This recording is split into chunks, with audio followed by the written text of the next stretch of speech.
로마서 11장 25절에서 36절까지입니다.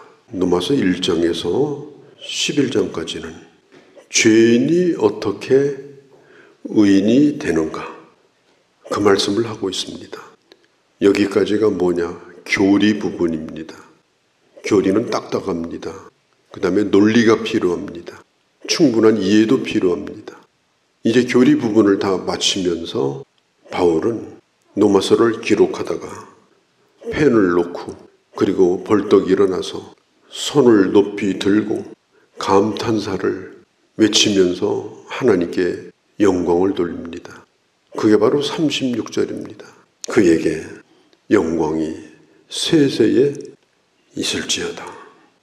교리는 좀 딱딱한 음식입니다. 어떤 사람은 이런 얘기를 합니다. 신학은 필요 없다. 교리도 필요 없다. 우리는 말씀만 믿는다. 굉장히 믿음이 좋아 보이고 굉장히 올바른 말 같지만 굉장히 위험한 말입니다. 기독교라고 하는 진리를 해석하기 위해서 교리가 생겼고 이 교리를 풀기 위해서 이 세상에 있는 모든 학문, 인문학, 철학, 역사 이런 것들을 총동원해서 기독교를 설명하고 있는 것이 바로 교리입니다. 예수님의 제자 사도 요한도 요한복음 1장 1절에서 이렇게 말합니다. 태초에 말씀이 계시니라. 이 말씀이라는 단어가 뭐냐면 로고스라는 단어입니다. 이 로고스는 세속적인 용어입니다. 그때 당시 그리스의 철학자들이 매우 잘 쓰는 말이 로고스입니다. 그 말을 사도 요한이 가져다가 예수 그리스도가 어떤 분인가를 설명하는데 성경에 그것을 사용하고 있는 걸 볼 수가 있습니다. 로마서 1장에서 11장까지 이 구원론에 대해서 풀고 있는데 얼마나 딱딱합니까? 자세히 들어보니까 얼마나 은혜가 됩니까? 교리라고 하는 것은 그냥 말라빠진 죽은 뼈와 같은 것이 아닙니다. 하나님 주신 인간의 이성을 동원해서 하나님께서 내게 하신 일을 하나하나씩 설명하고 논증해가는 과정입니다. 그러나 주의할 것은 결론 부분입니다. 나는 모든 걸 다 푼다. 나는 모든 걸 다 안다. 그렇게 말하면 안 됩니다. 기독교의 교리는 인간의 이성으로 알 수 없다가 바로 결론입니다. 아는 데까지만 아는 겁니다. 성경이 계시해 주는 데까지만 우리가 말할 수 있는 겁니다. 그런데 기독교에서 말하지 않는 그런 부분에 대하여 인간의 논리를 가지고 이상하게 말하는 데가 바로 이단입니다. 요즘에 정치적으로 문제가 되고 있는 통일교. 통일교는 인간의 타락이 아담과 하와가 타락한 것을 성적으로 그걸 풉니다. 그 다음에 예수 그리스도의 십자가의 구속의 사역. 예수님 다 이루셨잖아요. 그런데 죽었으니까 실패했다고 그들은 풉니다. 그리고 결국 문센명이가 바로 구원자다. 이렇게 푸는 것이 바로 이게 통일교예요. 허무맹랑한 일이지만 얼마나 많은 사람들이 거기에 미혹이 됐습니까? 또 이단들도 마찬가지예요. 이단들의 교리가 전부 어디서 나오느냐?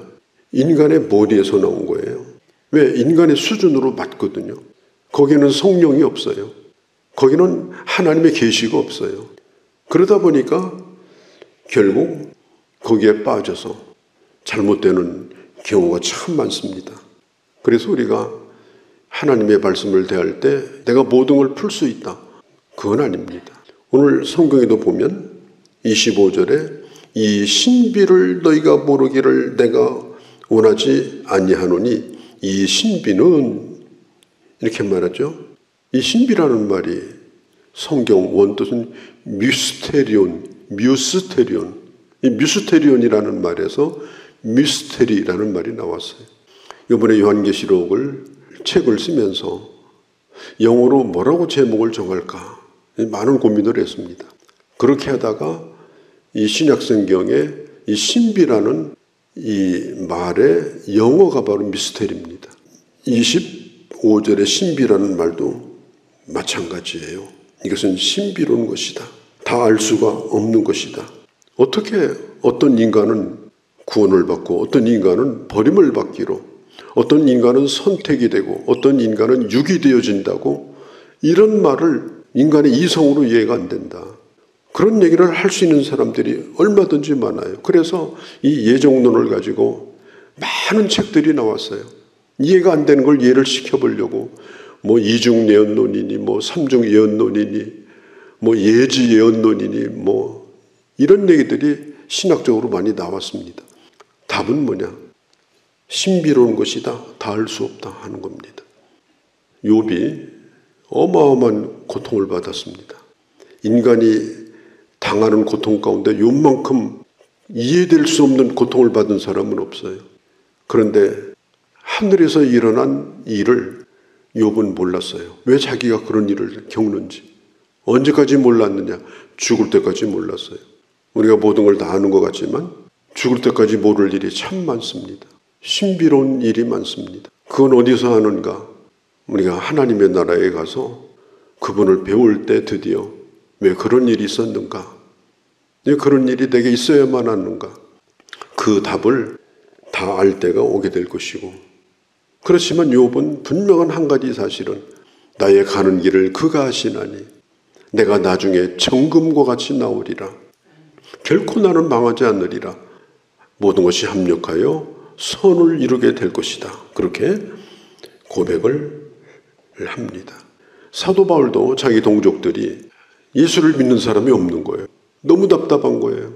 그래서 깊은 고민에 빠지게 됩니다. 그러면서 로마서 9장서부터 10장까지 이 문제에 대하여 많은 이야기를 합니다.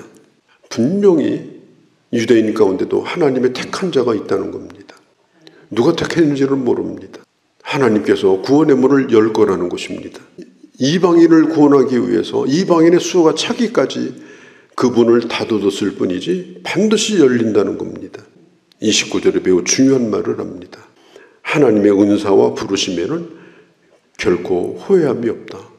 하나님이 어떤 사람을 선택해 놓고 야 나는 너 부른 거 후회한다. 알고 보니까 엉터리더만 그걸 모르고 부를 리가 없어요. 또 어떤 사람은 육이 되어집니다. 버림받습니다. 야 알고 보니까 너 괜찮은 사람이었는데 내가 사람 잘못 봤네. 너를 택했어야 되는데 이런 일도 없습니다. 그럴 줄 몰랐다. 그런 일은 없어요. 하나님이 하시는 일은 조금도 오류가 없습니다. 다만 내가 그 일을 모를 뿐입니다. 30절에 보면 너희가 전에는 하나님을 순종하지 아니하더니 우리에게도 그런 때가 있었어요.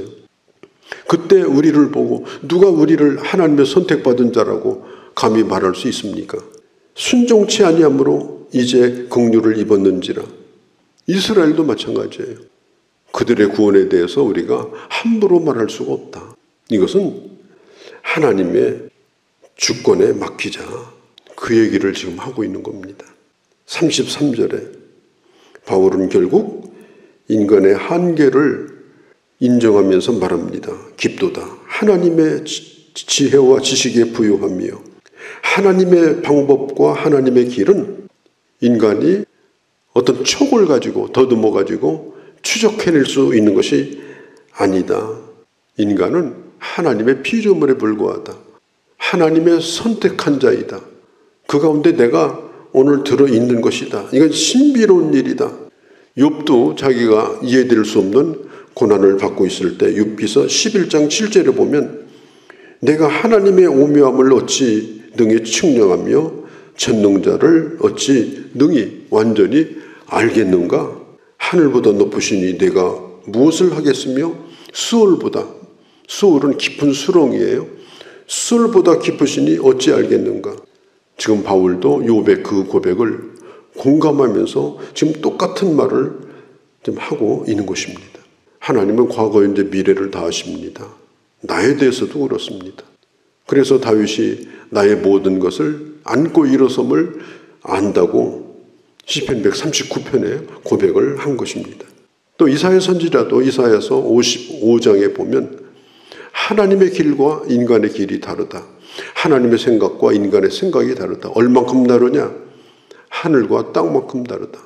우리는 그냥 아는 데까지만 아는 것이다. 33절에 그의 판단은 헤아리지 못할 것이며 그의 길은 찾지 못할 것이로다. 그러면서 결론이 뭐예요?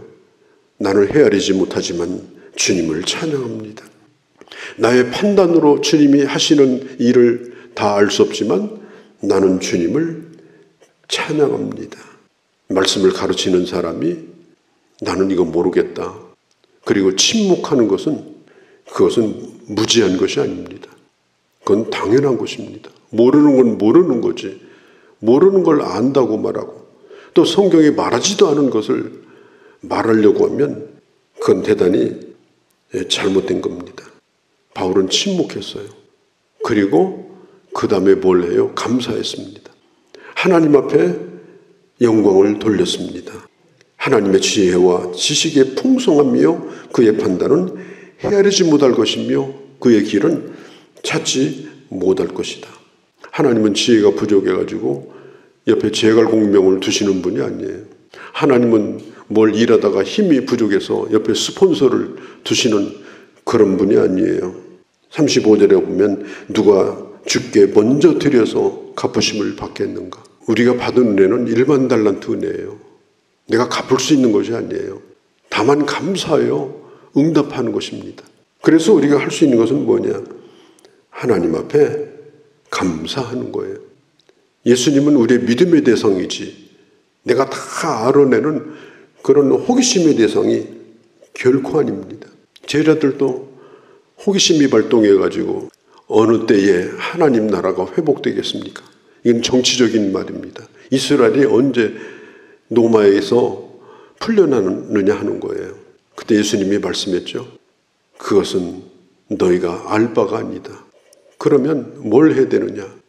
네가 이제까지 보고 들은 것만 가지고도 충분하니까 그것으로 증인이 되어라.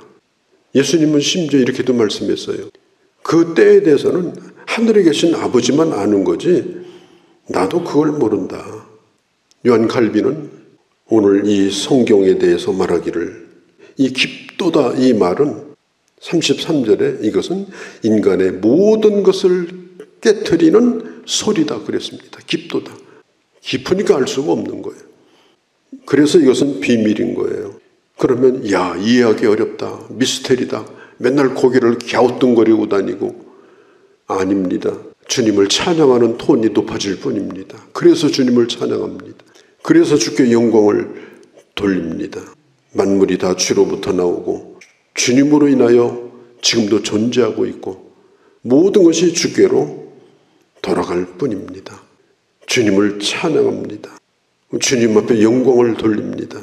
나도 그 하나님의 주권 가운데 존재하다가 가게 될 것입니다. 오늘도 이 나의 나됨에 대하여 하나님 앞에 감사하면서 우리 주님 안에서 하나님의 비밀 속에 내가 오늘 존재하고 있고 하나님의 주권 속에 내가 살고 있다는 분명한 확신을 가지고 주님과 동행하는 그런 믿음의 길을 걸어가는 귀한 주의 자녀들이 되어주시기를 바랍니다. 거룩하신 우리 아버지, 오늘 사도 바울이 로마서 1장에서 11장까지 이 교리 부분에 대하여 긴 설명 중에 결국 그는 고백합니다. 이건 신비로다. 누구를 버리든 누구를 구원하든 이것은 후회함이 없는 하나님의 주권이로다. 그리고 하나님의 그 깊은 지혜와 지식의 풍성함은 헤아릴 수 없도다. 내가 할 수 있는 일은 모든 것이 주께로 돌아갈 것이며 나도 주 안에 있으며 오직 주께만 세세토록 영광을 돌리나이다. 우리 주 예수님의 이름으로 기도하옵나이다. 아멘.